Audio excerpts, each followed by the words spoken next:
Hi, welcome back to another video. This is Jordan with Books with Brushu, and we are here to discuss my reading wrap-up for March. So in the month of March, I was able to get through quite a few books, so I'm happy about that. I was able to get through some books that have been on my TBR for a long time, and also some books that are new release. The first book that I finished this month was Manacled by Sen-Lin Yu, and I gave this book 5 stars. So I really loved this book. It is a Draco and Hermione fan fiction. It's extremely long. It's well over 1,000 pages. And I devoured this book. I absolutely loved it. I loved it so much that I went and spent quite a bit of money on physical copies of the books because I just loved it so much. So this book is now being traditionally published with a different name and obviously different scenarios because it's the Draco and Hermione are obviously based off of Harry Potter. So I'm very excited to read the traditionally published version later this year to see how it's similar and to see how it's different. But I've been really excited to read Manacled, so I'm glad that I actually got to read it this month. So it's a story of that takes place after the Order of the Phoenix, which is the 5th Harry Potter book, and it's what happens if Voldemort wins. Basically, if Harry doesn't defeat Voldemort in the Order of the Phoenix, what happens after that? So Draco has risen in power as the basically second in command right under Voldemort. He is kind of the go-to guy. Voldemort asks him to do a lot of things, a lot of bad things. And Hermione, along the way, is obviously a member of the Order of the Phoenix. So it starts off in the present where Hermione has lost a lot of her memories. So she doesn't remember why she is where she is. She is in a prison cell, so she doesn't remember why that is. And she has no idea how she lost her memory, what memories she's lost. And Voldemort is trying to unlock those memories. So in an attempt to do this, they kind of go into a Handmaid's Tale kind of story. So they are using these Muggle women mudbloods, to populate the magical world. So it is difficult for actual pureblood witches to become pregnant. So they take half-bloods and mudbloods, Muggleborns, and use them as surrogates to rebuild the magical population, very much like Handmaid's Tale. So Hermione ends up being Draco's surrogate. So she is obviously put through a lot of torment and a lot of pain, physical and psychological, through this whole ordeal. And then about halfway through the book, you go back in time as Hermione starts to get her memories back.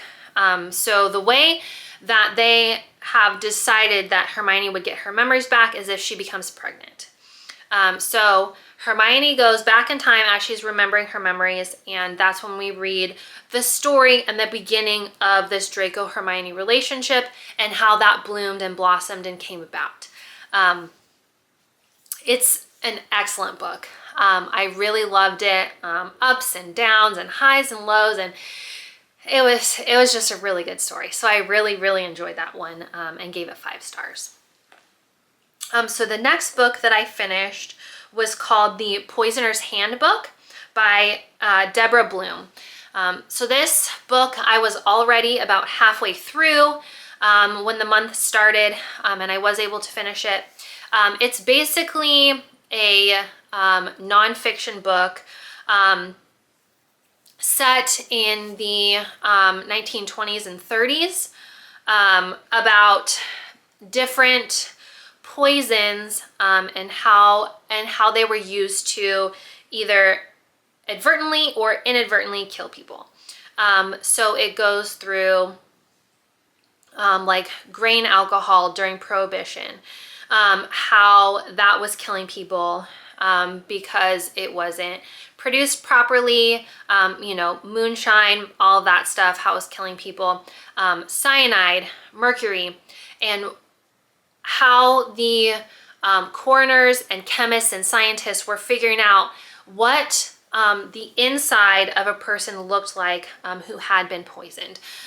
So, their organs, if they ground up their organs and applied these certain chemicals, did it change a different color? Did it look this way? Did it look that way?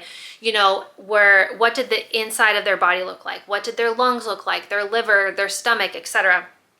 Because all of those give clues onto what the poison was and what actually killed them. So this just went, element by element, giving us a clue of how these chemists and these people came about finding the different post-mortem evidence, of how these people were killed. So that was a very interesting book. I'm a scientist, so I like those kinds of things. So I gave that book 2.5 stars. It was middle of the road. It wasn't the most thrilling thing I've ever read. Obviously, it was nonfiction. So I enjoyed it. It was fine. Would I recommend it? I mean, yeah, if you're into those kinds of things, if you like science, if you want to know the history behind, how the autopsies were conducted and the different findings that they found for all these different poisons, then you might be interested in the book. So the next book I finished was an audiobook. It's called Home, A Story of My Early Years by Julie Andrews. So I love Julie Andrews. I love the sound of music, and I love all the movies that she's been in, and I got to find out more about her early years. I got to find out a lot about her early years on stage, first starting in England and then coming over to the United States, and how her life was growing up. I didn't realize how difficult her life was growing up. Her parents, there's a lot of turmoil there. Her original name actually wasn't Julie, it was Julia, and they changed it. As is the story of a lot of actors and actresses, throughout history. But, the turmoil of her youth, growing up, and her parents and her stepfathers and how that relationship was, and then her life in the theater. So she was a young child when she started acting in the theater and dancing. So the rigorous voice lessons and voice trainings that she had. And then her moving to the United States and starring in several different plays in the United States, which includes My Fair Lady. So I don't know if it's just, it's obviously, I don't know a lot about her history, but I didn't realize that she was in the Broadway production of My Fair Lady. So it was kind of shocking that Audrey Hepburn actually got the part for the movie and not Julie Andrews. And she goes into that in the book as well. And then she also talks about Camelot and that theater production, and then her life getting married and having children, and then that's where the book wraps up. I really enjoy celebrity autobiographies, and I especially like listening to them on audiobook when they're read by the author. So I love Julie Andrews, love her voice. So I really enjoyed that book, and I gave it a 3.75 star. So enjoyed it. You know, it's hard to judge someone's audiobook too harshly. It's their life, you know.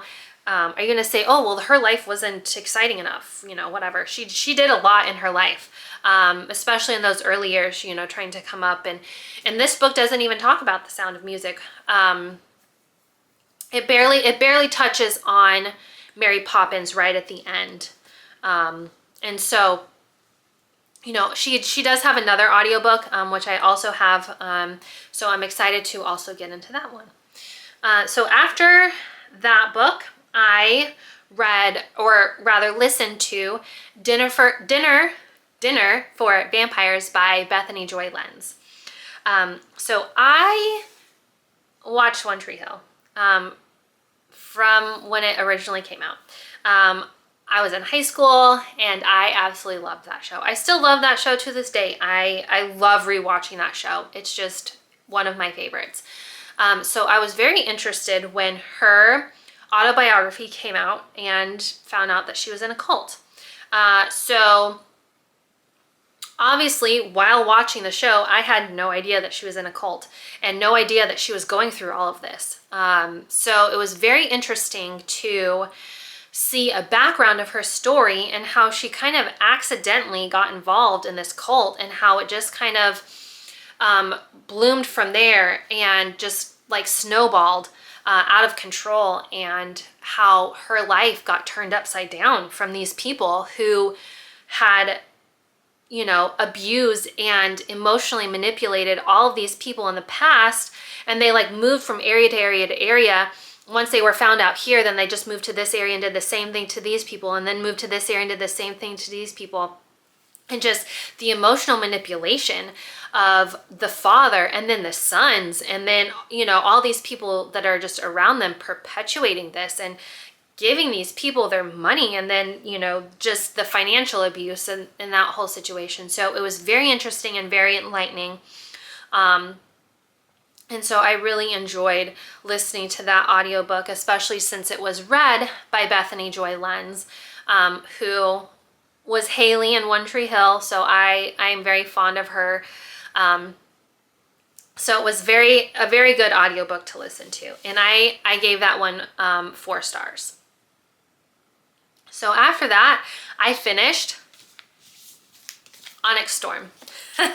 So this was one of the newer releases that I read for this month. So super excited to get back into this world. I love these books. I know that they're a little bit controversial.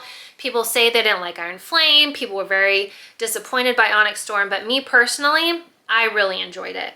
I love Xaden and Violet's story. I love all the dragons, Tarn and Andarna, and how the story is progressing. So people say that it's kind of slow. I didn't really find that it was slow.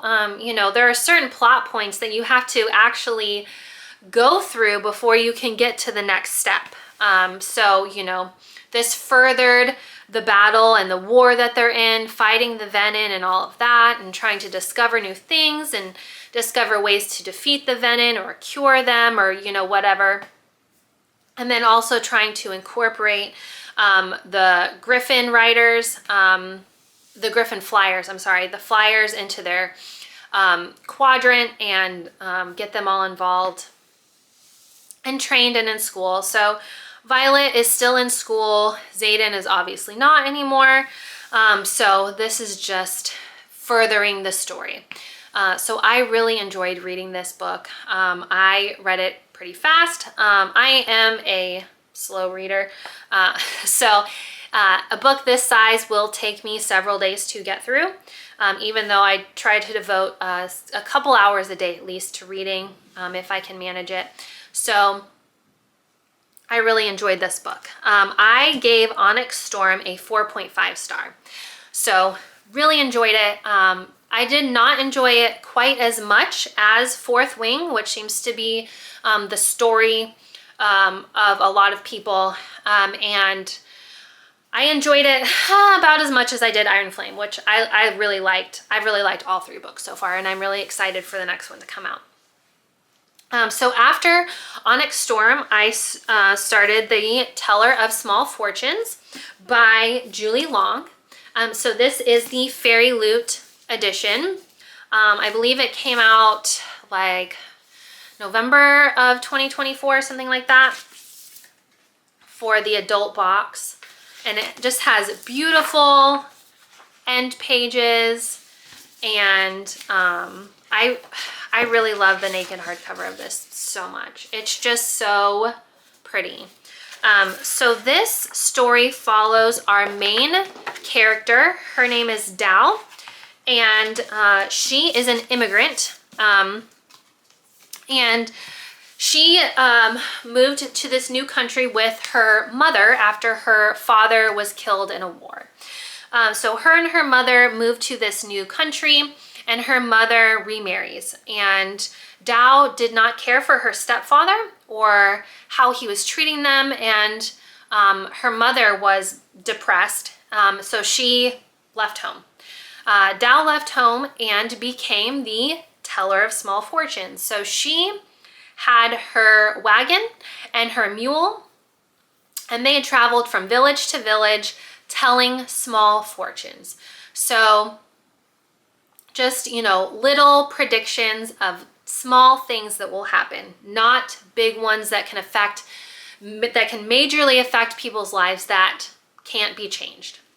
So we find out throughout this story why she only tells small fortunes and how that came about.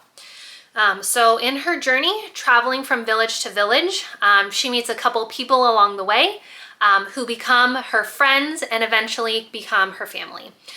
So they end up traveling all together from village to village, telling their small fortunes, and having a little bit of an adventure along the way. There is a plot twist where they end up going back to the city where Dao's parents live. And her ability to predict the future is needed to be utilized for the war that their country could possibly be a part of. So I really enjoyed this story.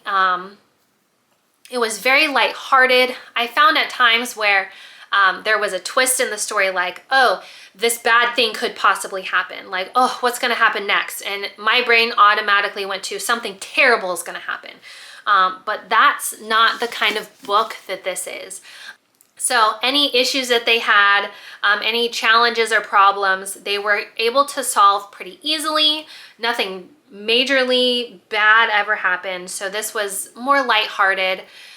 Definitely not high stakes at all. But I did enjoy this book as a nice kind of palate cleanser after Manacled and Onyx Storm, which were super high stakes and super anxiety filled. So this was kind of a nice, like, just calming after those books. So I gave that book 3.5 stars. So still a very good rating. I still enjoyed it. And it's also a beautiful edition of the book. So the audiobook that I listened to next was Eldest by Christopher Paolini. So this is the second book in the Inheritance series that came out in the early 2000s. So this book is about Aragon, who is the main character, and his dragon Saphira, and their journey to defeat Galbatorix, who is the king of Alagasia, and to try and overthrow him because he has tried to take over the country. He's been killing a lot of people. He killed all of the riders and the dragons. So him and his dragon Shrukin are the only dragon riders left and dragon left until Aragon and Saphira come along. So this is just, you know, the next installment of the story where Aragon is getting extra training from the elves to become a better dragon rider, to become a better magic wielder, and to learn how to fight better.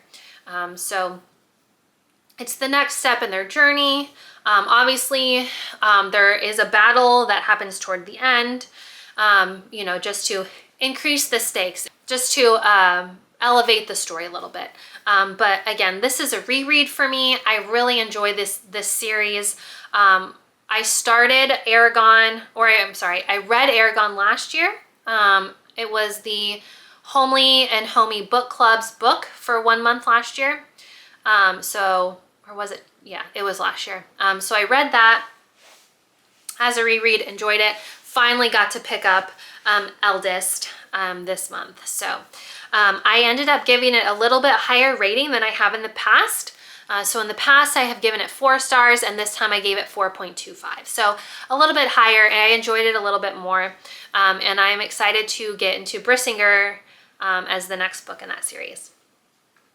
So after Eldest, I read, and this is the last book that I have completely finished for this month. I read the Southern Book Club's Guide to Slaying Vampires by Grady Hendrix. So I gave this book a 3.5 star. I enjoyed it. I liked it. It was an intriguing story. So this is about our main character, Patricia, and her family in a small southern town outside of Charleston, South Carolina. So she is a member of this book club, and turns out her and a couple of the other ladies don't love this book club. So they end up forming a book club of their own. So in this book club, they read more intriguing stories. So they're reading true crime, you know, stories about Ted Bundy and the Night Stalker and Jeffrey Dahmer. So, you know, serial killers, and they're reading the true crime stories, books that were written. So this book is set in the early 90s. So those serial killers were mainly in the 70s and 80s. So it's pretty relevant and pretty new, you know, true crime stories that are coming out. You know, serial killers are becoming more present or more talked about. You know, the FBI had recently developed, you know, their forensic psychology ideals of predicting these serial killers, kind of Criminal Minds sort of stuff. So they are reading all these true crime stories, and it kind of gets into Patricia's head, and she starts to suspect one of their neighbors of something, and she's kind of confused about what he's been doing and what manner of creature he might be. But she sees things with her own eyes, and her friends in her book club sort of kind of believe her, but not really. Ends up their husbands find out, who are good friends with this neighbor, they're business partners of this neighbor, and they don't believe her. They think she's crazy. So it's kind of upsetting how they're reading these crime novels and discussing these people who were, you know, involved with these serial killers and friends with these serial killers. And, you know, how could they not know that their friend or coworker is a serial killer? Or, you know, they saw these signs and they just ignored them. Like, how on earth could they be so stupid to do that? And now her friends and their husbands, and even her husband, are saying that she is crazy for believing these things, and that she's seeing things, and it's because she's reading all of these crime novels that she's just inventing things in her head.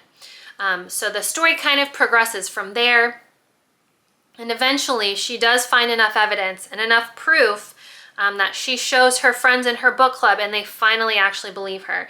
And then, as the title implies, their guide to slaying vampires. So the story wraps up. Not as much as I would like for it to. It still kind of leaves an open end for things. But I really did enjoy this story and the twist that Grady Hendrix put on it. So it was definitely an interesting read. not super scary or horror-like. Definitely a thriller, I would say. I don't love super scary horror books or movies, and I would not say that this was super scary or frightening in any way. I definitely wasn't afraid while I was reading it, or afraid to turn the lights off and like walk through my house in the middle of the night, or couldn't fall asleep. It was nothing like that. So this was still, it was a good book, and I gave it 3.5 stars. So I am currently in the middle of 2 books. So I've got a couple days left on the month. I'm filming this a little bit early. So I am currently reading Irish Mist by Andrew M. Greeley. So this is the 4th book in this series. Now I started this series a long time ago.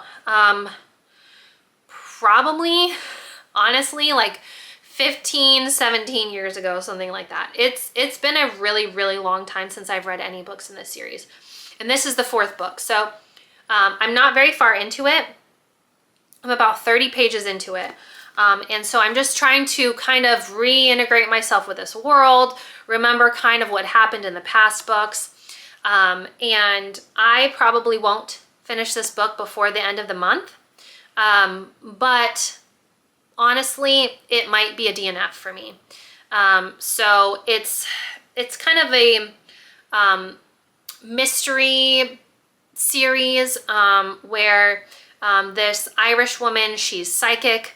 However, she doesn't know if her visions or dreams come from the past or from the present or from the future. The past books have been about her visions and what she's seen, and then her and her husband trying to solve that mystery.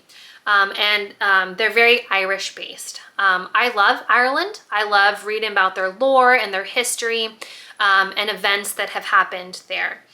So that part of the book I really enjoy. However, I'm not sure that I love this author's writing style. It seems to really go into detail about a lot of events or conversations or small things that don't really matter, and then it kind of skips things that you think should be at least discussed for, you know, a paragraph or a sentence or something. So I'm just not sure that I love this author's writing. And again, it's been so long since I've read a book in this series, and I remembered thinking that these were fine, but not super great. So I honestly don't want to use my time to read a book that I might rate 2, 2.5, maybe 3 stars when I could be reading books that I love that are, you know, 5 stars.